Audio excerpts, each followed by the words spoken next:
Dan Illman, Matt Bernier. The feature race at Saratoga on Wednesday is race number 9. It's the restricted John's Call Stakes, 100 grander at 13 furlongs on the turf. Our preview presented by DRF Bets. Sign up for a new DRF Bets account, get 10 times the bonus. Bet 20, get 200. It's easy. DRF.com/bet is where you need to go. Let's throw up the field for the John's Call. And this Saratoga meet, unfortunately, has just been stymied and plagued by wet weather. We're hoping that this race stays on the turf because it really is a good betting race if you could beat the favorite. And I think you and I always try to take shots against a horse like Call Provision. Listen, he's a very likable New York bred in good form. I just thought he had a perfect trip last time out at Saratoga.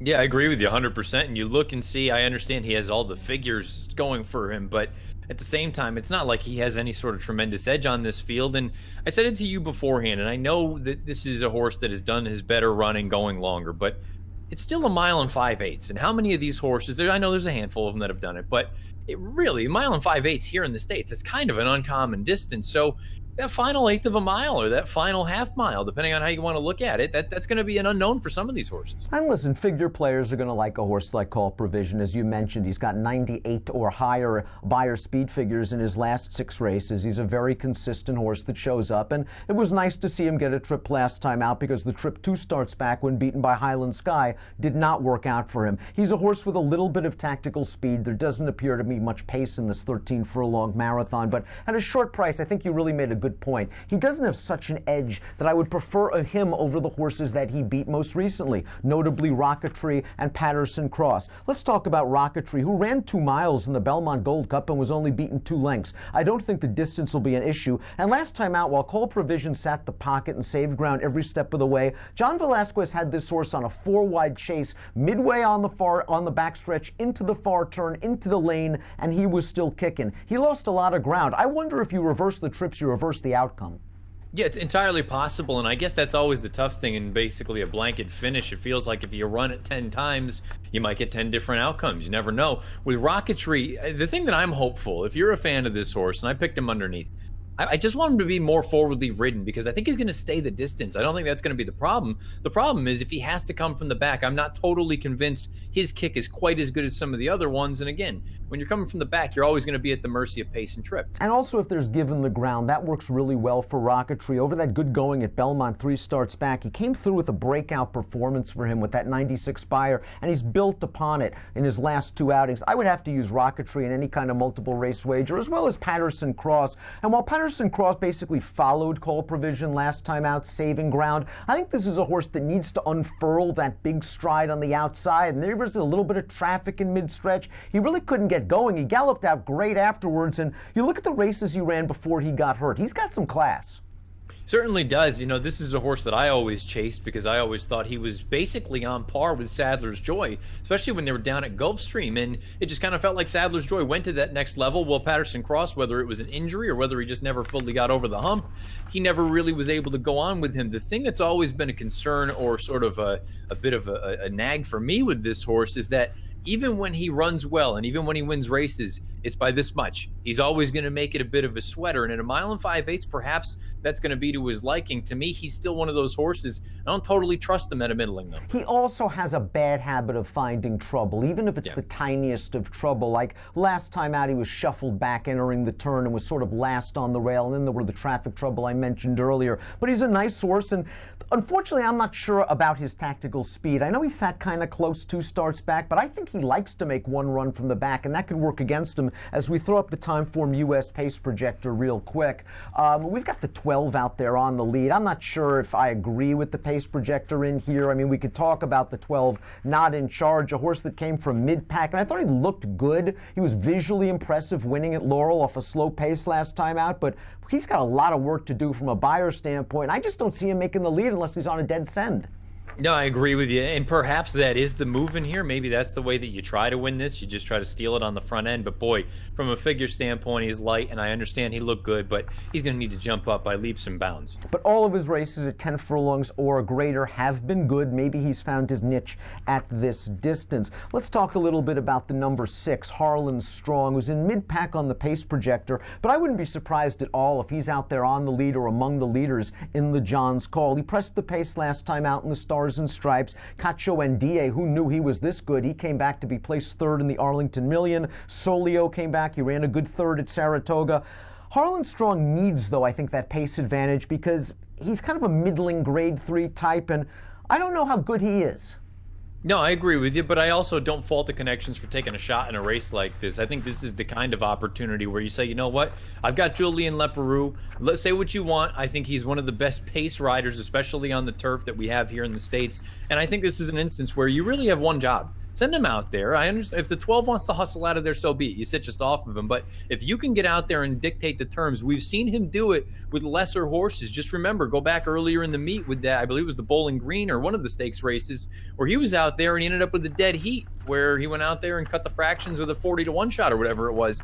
I think you could do worse than take a shot with Harlan Strong. We got a couple of horses in here that look to have been private purchases since their last start. We'll begin with a Grade 1 stakes winner. That's Wake Forest, who won the Man o' War back in 2016. Last time out, an optional claimer for Chad Brown. No match for Highland Sky. A little bit of trouble in this year's Man o' War, but when he was clear, he just didn't fire. And I wonder if at the age of 8, he's just getting a little bit long in the tooth, but he's with a shrewd trainer now in Danny Gargan. He certainly is. I think he is getting a little bit long in the tooth at 8 years old. I will say there's an instance or a scenario where even if he doesn't run well here over the week, or if he goes forward and doesn't run particularly well, wait till you get back to Aqueduct. If you go to that Red Smith handicap, he loves that Aqueduct turf. Sometimes that's a horse for course kind of angle. Maybe that's going to be his swan song. Gold Shield switches from Shug McGahee to trainer Neil Morris, who's winning at 24% in 2018. Gold Shield, once $1 million yearling purchase, has actually byred triple digits in 2 of his last 5 races. He's kept good company in that span, but I just thought Highland Sky was better than him last time out in an optional claimer. I know it was a hot pace, and maybe he moved into the teeth of that pace and it benefited horses like Highland Sky and Call Provision, who came from far back. I think Gold Shield has a chance in this race at a price, but he's been sort of a nibbler throughout his career. That's my only real knock. It's not that he doesn't have ability or he doesn't have figures. It's just that it always feels like he has one that he can't quite get by, and I understand he won that race back at Aqueduct at the end of November, but whenever he's faced better horses, he's always found at least one better than him. I'm against him. Mr. Maybe won this race in 2016, and he hasn't won since. It looks like he's getting back to his good form, but he's had to drop down to the 25,000, 32,000 claiming ranks in order to do it. Plus, his best running style is to come from far, far off the pace, and he's just not getting enough speed up front to run at.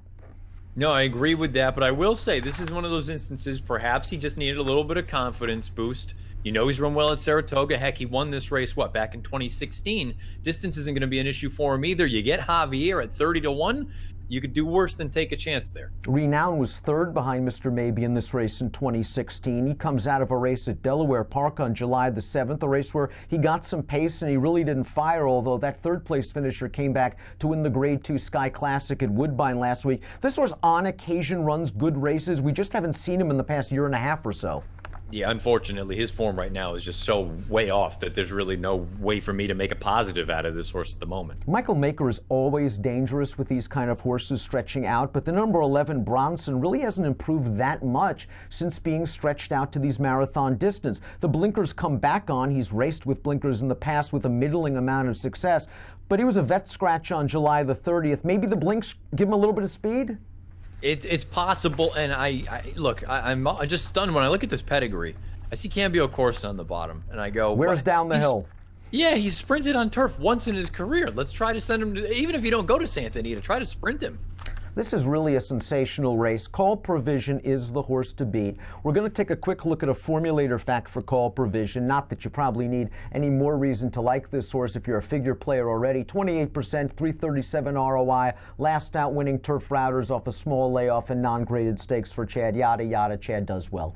Let's take a look at our top selections for the John's Call. Call Provision to me is a horse that I would use underneath. I think he could easily win this race. I also think he's undervalued. Highland Sky, the thing I'm concerned most about Highland Sky is the course condition, because I'm not sure he's as good on off turf as he is on firm going. But last time out in the Bowling Green, he sort of stayed inside. He made a little bit of a run, and he's just not as good as those kind of horses, the Sadler's Joys of the world. His race 2 starts back. Yes, he got the right pace scenario, but I think Highland Sky can be a little bit closer to the pace, and it looks like he's finally getting back to that good form of 2016. He fits in a race like this. Certainly does. I picked him in the Bowling Green, and I agree with you. I kind of feel like most of that had to do with the course condition being over soft ground. Now you get back, hopefully, fingers crossed, a firm going. I don't think the distance is going to be a problem for him, and he's in good form. You can make the case that he's faced the best horses recently, and maybe that's all it comes down to in these turf races. We've seen class prevail so often. Maybe just getting a little bit of class relief for him really is the end-all be-all. You're going with the other Chad focus group. He's got all the upside potential. He's won 2 out of his last 3 races, and I love the way he stormed home over a good course last time out at the Spa. Yeah, agreed. I love that. He finished in 11:69. To me, it feels like this is the kind of horse, the longer the better. He's gone a mile and 3/8 or longer in 3 lifetime starts. He's 3 for 3. That's where all of his victories have come. Now you go out to a mile and 5/8, 6-1 on the morning line. Not totally convinced I'm going to get that, but he's the kind of horse with the upside, unexposed. I want to take a shot with him. Give me numbers. I'm going to go 4, 10, 9, and 2. 2, 8, 10, 9 for me in the John's Call Stakes. We hope it stays on the turf. You can play with a DRF Bets account. 10 times the bonus when you sign up at drf.com/bet. Approximate post time for the John's Call, 5:40 Eastern on Wednesday. Good luck.